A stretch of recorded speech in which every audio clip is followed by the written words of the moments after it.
পরম করুণাময় মহান আল্লাহর নামে শুরু পড়ছি এক নজরে কোরআন থেকে সূরা তাকবীর। নাজিলের ধারাবাহিকতা তথা কোন সূরার পর নাজিল হয়েছে তা বিবেচনায় এটি সপ্তম সূরা। এর আগে সূরা লাহাব ও পরে সূরা আলা নাজিল হয়েছে। বর্তমান কোরআন মাজিদের বিন্যাস অনুযায়ী এটি ৮১ নং সূরা। এর আগে আছে সূরা আবাসা ও পরে সূরা ইনফিতার। মাক্কি যুগের শুরুতে এই সূরাটি নাজিল হয়েছে। আয়াত সংখ্যা ২৯টি, সূরা নং ৮১। এটি মাক্কি সূরা। নামের রহস্য। তাকবীর শব্দের অর্থ কোনো কিছু মুড়িয়ে নেওয়া। সূরার ১ নং আয়াতে তাকবীর শব্দটির মাধ্যমে জানানো হয়েছে সেদিন সূর্যকে অন্ধকারে মুড়িয়ে নেওয়া হবে, আলোহীন হয়ে পড়বে পুরো পৃথিবী। সেখান থেকেই সূরাটির নাম হয়েছে তাকবীর। কিয়ামতের কিছু দৃশ্য, কোরআনের সত্যতা নিশ্চিতকরণ, কোরআনকে যথাযথভাবে পৌঁছে দেওয়ার ক্ষেত্রে রাসূলুল্লাহ সাল্লাল্লাহু আলাইহি ওয়াসাল্লাম এর ভূমিকা। সূরাটির শুরু হয়েছে কিয়ামতের বিভীষিকার বর্ণনা দিয়ে। তবে এই কিয়ামত কবে সংঘটিত হবে সেই তথ্য আল্লাহ তাআলা জানাননি। ওদিকে কিয়ামতের উপরে বিশ্বাস না থাকায় কাফিররা রাসূলের কাছে বারবার কিয়ামত নিয়ে আসার দাবি জানায়।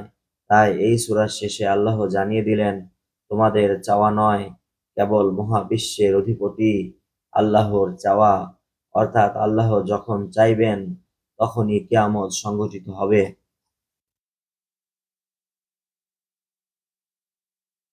অন্য সূরার সাথে সম্পর্ক। এই সূরার আগের সূরা হলো সূরা আবাসা, যা শেষ হয়েছে কিয়ামতের কান ফাটানো আওয়াজের দিন সম্পর্কে কাফিরদেরকে সাবধান করে দিয়ে। সেই আলোচনাকে পূর্ণতা দিয়েই শুরু হয়েছে সূরা তাকবীর। সেই ভয়াবহ দিনটি কেমন হবে এই সূরাটিতে তার একটি পূর্ণাঙ্গ চিত্র তুলে ধরা হয়েছে। কিয়ামতের বিভীষিকাময় পরিস্থিতির বর্ণনা তুলে ধরতে এই সূরার শুরুর অংশ নাজিল হয়েছে। প্রথম ৬টি আয়াতে এসেছে কিয়ামতের প্রথম পর্বের বিবরণ।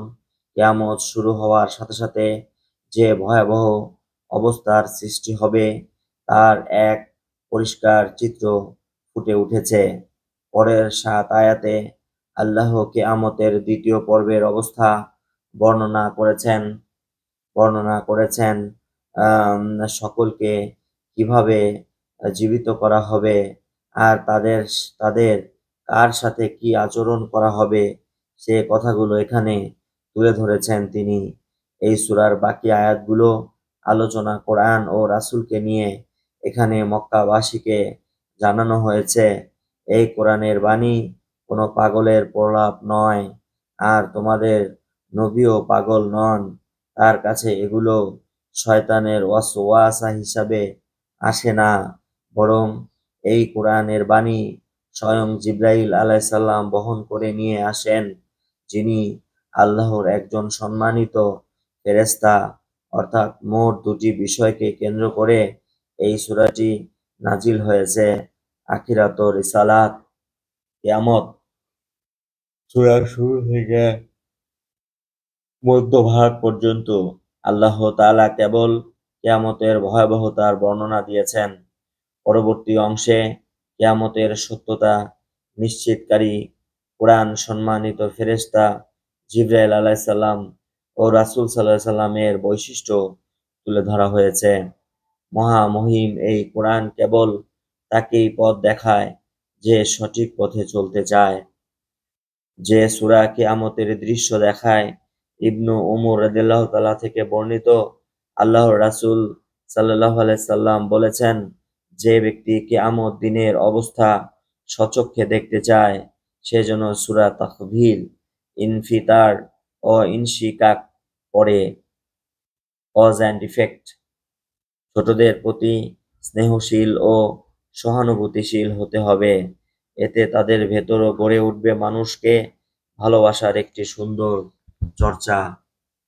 কিয়ামত কিয়ামত যখন শুরু হবে তখন চারিদিকে ব্যাপক বিপর্যয় শুরু হয়ে যাবে।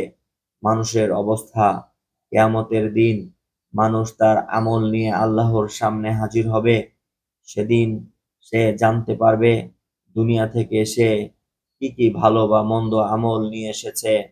ওহীর নিরাপত্তা বলয় কোরআন নিয়ে দুনিয়াতে নেমে আসতেন জিবরাইল আলাইহিস সালাম এর মতো বিশ্বস্ত ফেরেশতা, আর বহু ফেরেশতা তার সামনে পেছনে পাহারায় পাহারায় থাকতেন। রাসূল ও গণমানুষ, রাসূলকে পাঠানো হয়েছে মানুষকে সতর্ক করতে, আর মানুষকে আল্লাহ দিয়েছেন স্বাধীন ইচ্ছা শক্তি। চাইলে সে সত্য গ্রহণ করতে পারে, আবার মুখ ফিরিয়েও নিতে পারে। তবে মুখ ফিরিয়ে নিলে আছে শাস্তির ব্যবস্থা। বিভীষিকাময় কিয়ামতের কিছু চিত্র তুলে ধরা হলো ১ থেকে ৭ নং আয়াতে। সেদিন মানুষের আমলের খাতাগুলো মেলে ধরা হবে, তাদেরকে করা হবে চূড়ান্ত জিজ্ঞাসাবাদ। ৮ থেকে ১১ নং আয়াত, অবাধ্যদের জন্য অবাধ্যদের জন্য জাহান্নামকে প্রস্তুত করা হবে, আর অনুগত লোকদের কাছে নিয়ে আসা হবে জান্নাতকে। ৩টি বিষয়ের শপথ করে আল্লাহ তাআলা কোরআনের সত্যতার ঘোষণা দিলেন। মুহাম্মদ সাল্লাল্লাহু আলাইহি সাল্লাম পাগল নন, তিনি কোরআন বানিয়ে বলেন না, আবার কোরআনের বাণী লুকিয়েও রাখেন না।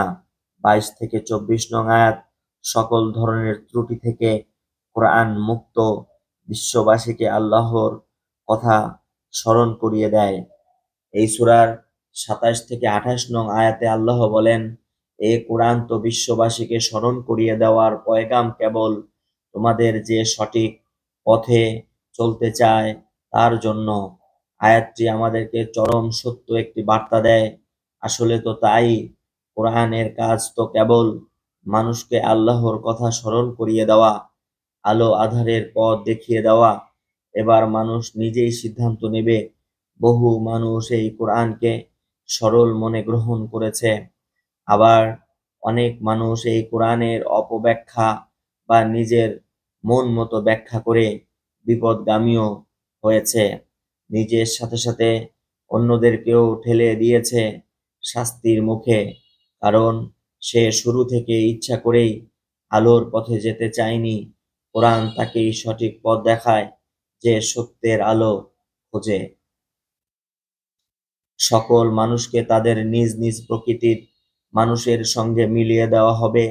এই সূরার ৭ নং আয়াতটির মর্মার্থ খুব ভালো করে রপ্ত করা প্রয়োজন। যাদের সাথে আপনার ওঠা বসা ও অন্তরের আকর্ষণ কিয়ামতের দিন তাদের সাথেই আপনাকে মেলানো হবে। আল্লাহ আল্লাহ ওয়ালা মানুষগুলোর সাথে যদি হয় আপনার হৃদ্যতা, তবে আপনার জন্য সুখবর, পরকালেও আপনি হবেন তাদের সঙ্গী। আর যদি আপনার বন্ধু হয় আল্লাহর দুশমন কেউই, তাদেরকেই আপনার ভালো লাগে, তবে আপনার জন্য বড়ই দুঃসংবাদ, তাদের সাথেই হয়তো আপনাকে জাহান্নামে থাকতে হবে। সুতরাং কাকে বন্ধু বানাবেন, কার লাইফ স্টাইলে জীবন গড়বেন, ভাবুন। পরকালে কিন্তু ভাবার সুযোগ মিলবে না। আজকাল দেখবেন অনেক মানুষেরই চাওয়া একটা ছেলে সন্তান যেন হয়। মেয়ে সন্তান হলে তারা কেমন মন খারাপ করে, তাদের চেহারা কালো হয়ে যায়। এটা জাহিলিয়াতের স্বভাব। বর্তমানেও হাসপাতালের ময়লার বাক্সে, ডাস্টবিনে বা নর্দমায় জীবন্ত নবজাতক মেয়ে শিশু পাওয়া যায়। হাজার বছর পেরিয়ে গেলেও সেই বর্বর মানসিকতার পরিবর্তন হয়নি, অথচ ইসলাম এটাকে কঠোরভাবে নিষিদ্ধ করেছে। এই সূরার ৮ থেকে ৯ নং আয়াত দেখুন, জীবন্ত পুঁতে ফেলা মেয়েকে জিজ্ঞাসা করা হবে কি অপরাধে তাকে হত্যা করা হয়েছিল, হত্যাকারীদের কতটা ভয়ঙ্কর শাস্তিতে ভুগতে হবে। এই প্রশ্ন থেকে কিছুটা আঁচ করা যায়, কেননা নবজাতকের আবার অপরাধ কি? তার অপরাধ শুধু এতটুকুই, সে মেয়ে হয়ে জন্মেছে।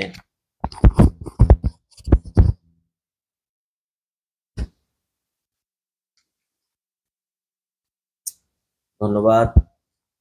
শুনছিলেন এক নজরে কোরআন থেকে সূরা তাকবীর, পরবর্তী ভিডিওতে সূরা ইনফিতার পড়ার আশাবাদ ব্যক্ত করে আজকের ভিডিও এখানেই শেষ করছি। সকলে ভালো থাকুন, সুস্থ থাকুন এবং কোরআন এবং সুন্নাহর আলোকে জীবন পরিচালনা করার তৌফিক আল্লাহ রাব্বুল আলামিন আমাদেরকে দান করুক। সকলে বলুন আমিন। আসসালামু আলাইকুম ওয়া রাহমাতুল্লাহি ওয়া বারাকাতুহু।